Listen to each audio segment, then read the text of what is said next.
Bonjour à tous, j'espère que vous allez bien. Bienvenue dans ce petit LNDJ du mercredi 7 septembre 2022. On fait un point, comme tous les matins, sur le DAX et le Dow Jones, avec le DAX qui est quand même assez proche d'une zone support qui a l'air de tenir pour l'instant, qui reste quand même assez baissier, mais proche de ce support-là. Donc la baisse a l'air de se calmer un petit peu.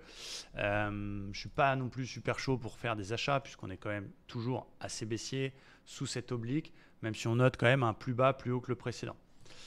En une heure, mon plan, c'était quoi? C'était de surveiller ce qui va se passer sur l'oblique un petit peu plus haut ici, vers les 12 890, voir un peu ce qui va se passer là. S'il arrive finalement à sortir et à casser le plus haut une heure, il y a peut-être un petit achat 905 tout 13 050 à tenter. Mais pour l'instant, voilà, ça reste lourd du fion et je vais surveiller ce qui va se passer autour de la résistance. Donc c'est un peu un faux range en fait. J'ai tenté une petite vente sur la réintégration de l'OPR qui pour l'instant donne pas grand chose. C'était un trade un petit peu joueur. Mais voilà, le vrai niveau à surveiller un petit peu plus haut, c'est cette oblique. En gros, il arrive à casser l'oblique, puis le plus haut une heure, 900, 910, on peut tenter un achat jusqu'à 13 050. Il vient chercher l'oblique, il échoue, il y a une bougie de retournement, ça peut se tenter un peu joueur. Et puis une cassure d'OPR par le bas à l'inverse veut dire que ça ne tient pas et on pourrait aller rechercher le bas de range et voir ce qui va se passer sur le bas de range. Donc on est sur un mouvement de base qui est quand même baissier, proche de gros supports, dans des indices qui veulent rebondir mais qui ne tiennent pas leur rebond. C'est assez compliqué quand même. Donc on va définir ce range entre 12 600 et 13 050. Surveillons les bornes du range, surveillons l'oblique tout en haut. Et s'il casse les 900, on peut aller chercher le haut du range. S'il casse l'OPR, on peut aller chercher le bas du range. Voilà un petit peu ce que j'ai surveillé du côté de notre ami le Daxune. Du côté du Dow Jones, maintenant, pour cet après-midi, le Dow Jones, c'est un peu la même histoire. C'est-à-dire qu'il est baissier. Il est venu chercher 31 000 qui tiennent pour l'instant chiffre rond.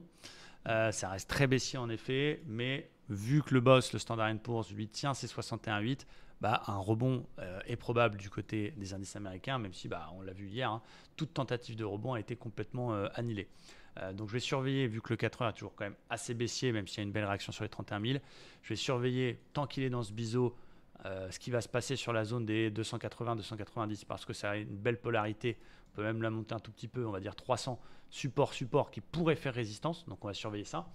Et à l'inverse, s'il arrive à péter ça par le haut plus le 61 de toute la baisse précédente, je tenterai un rebond entre 350 et 600. Donc en gros, surveillance cet après-midi de la zone 300 pour voir ce qu'on peut faire sur la zone 300. S'il y a un signal, la vendre. Par contre, si ça sort du biseau, que ça passe et que ça casse les 350, je jouerai un achat jusqu'aux 600 et peut-être un reverse vendeur sur les 600. Donc marché quand même, on va pas se mentir, un petit peu compliqué. Hier, il y a eu beaucoup de volatilité. Je m'en suis très bien sorti. Mais du coup, ça veut baisser, mais en même temps, c'est sur des supports, mais ça veut rebondir, en même temps, les rebonds ne tiennent pas. C'est quand même assez complexe, donc restons hyper sélectifs, avec de temps en temps des petits trades un peu plus joueurs, comme ma réintégration d'OPR sur le DAX, qui peut se tenter, mais qui ne donne pas grand-chose. C'est tristoun quand même, c'est tristoun.